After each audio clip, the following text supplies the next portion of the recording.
আমি মাল্যশ্রী, আমার YouTube channel Shri অধ্যায়ে সবাইকে স্বাগত জানাই। আজ আবার নতুন একটা দার্জিলিংয়ের ব্লগ নিয়ে হাজির হয়েছি আপনাদের সামনে।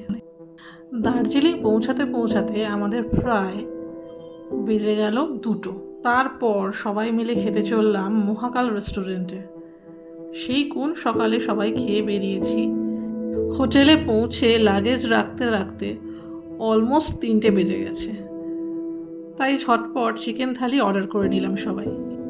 খাওয়া দাওয়া শেষ করে আমরা সবাই একটু মেলে গিয়ে বসলাম। চারিদিকের পরিবেশটা বেশ ভালো লাগছিল। চারিদিকে প্রচুর লোক জমা হয়েছে। যে কোনো পাহাড়ি মেল তো এরকমই, কেউ পরিবার পরিজন, কেউ বন্ধু বান্ধব নিয়ে জমিয়ে আড্ডা মারছে, চা খাচ্ছে, কেনাকাটা করছে, কিংবা আমাদের মতো উদ্দেশ্যহীনভাবে ঘুরে বেড়াচ্ছে। খানিকক্ষণ এখানে ঘুরে বেড়ানোর পর ঠিক হলো আমরা মহাকালের মন্দিরে যাব। মেলার মতো চারিদিকে বিভিন্ন লোক নানান রকম পসরা সাজিয়ে বসেছে। তার মধ্যে এখানে একজন বাচ্চাদের নানান রকম খেলনা আর হাওয়াই মিঠাইয়ের পসরা সাজিয়ে বসেছে। ওই দূরে দেখুন, কুকুরগুলোও মহা আনন্দে ছোটাছুটি করে খেলা করে বেড়াচ্ছে।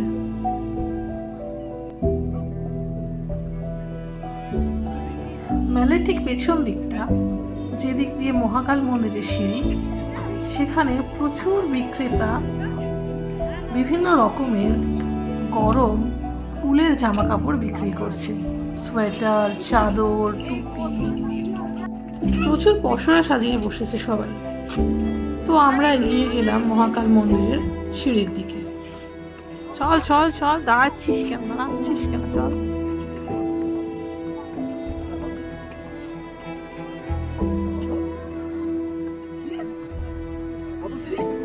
চল, হ্যাঁ ঠিক আছে, কি আছে, কোনো চাপ নেই, চল, কিচ্ছু হয়নি।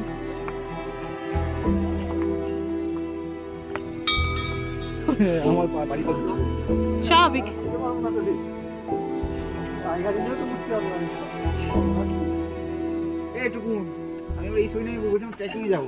এই রাস্তাটার দুপাশে রয়েছে কিছু সুন্দর সুন্দর বাড়ি, যেগুলো দেখলেই মনটা ভালো হয়ে যায়।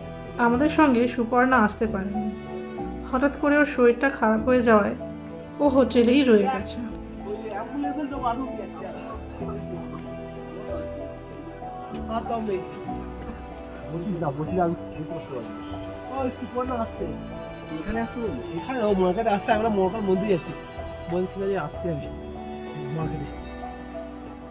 অনেকটা রাস্তা পেরিয়ে এসছি আমরা। দূরে ঘন্টার ধ্বনি শোনা যাচ্ছে, তার মানে আমরা অলমোস্ট কাছাকাছি পৌঁছেই গেছি। সবার অবস্থা খুব খারাপ, দম শেষ, আর পারছে না বেচারাগুলো। ব্যাস, আমরা পৌঁছে গেছি মন্দিরে। এবার মন্দিরটা একটু ঘুরে দেখা যাক।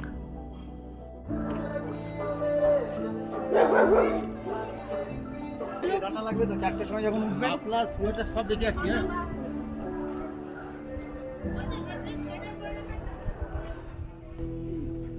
কালি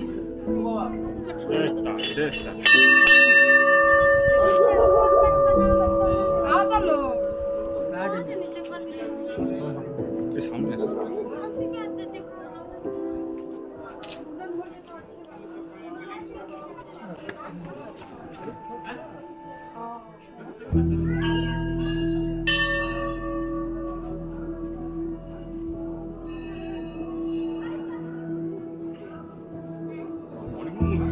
হ্যাঁ, সকাল থেকে ভালো হতো, সুন্দর ঘুরবো।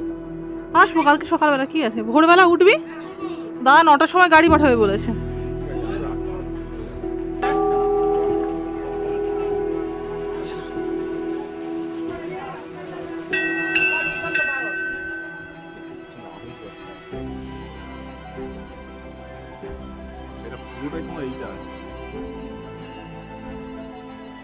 আসি সকালবেলা, আসো।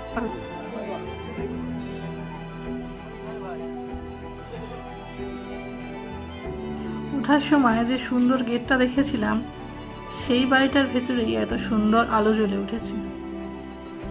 নিচে নেমে এসে আমরা আবার খানিকক্ষণ মেলে বসে সময় কাটাবো। সুপর্ণা একটু অসুস্থ হয়েছিল, আবার ফের ও আমাদের সঙ্গে এসে জয়েন করেছে। আস্তে আস্তে মেঘ এসে ঘিরে ধরছে এই ম্যালটাকে। ধীরে ধীরে ঠান্ডাটা আরও বাড়তে শুরু করেছে। রাত বাড়ার সঙ্গে সঙ্গে ঠান্ডাও বাড়তে থাকে। আপনারা একটু খেয়াল করলেই দেখতে পাবেন কেমন আস্তে আস্তে মেঘ ঢুকে পড়ছে ম্যালের মধ্যে। এবার হোটেলে ফিরব, তারপর ডিনার করে সবাই শুতে যাব। কাল আবার সকালবেলা উঠে দার্জিলিংয়ের সাইট সিনগুলো করব। এরপর সবাই কিছু ছবি তুলে নিয়ে এগিয়ে যাব হোটেলের উদ্দেশ্যে। একদম শেষ প্রান্তে রয়েছে একটা খুব সুন্দর ফোয়ারা। চলুন আজ রাত্রের মতো ম্যালকে বিদায় জানিয়ে হোটেলে ফিরি। আজকের ব্লগটা এই পর্যন্তই। পরবর্তীকালে আবার একটা নতুন ব্লগ নিয়ে আপনাদের সামনে হাজির হব আমি। ততদিন আমার সঙ্গে থাকবেন।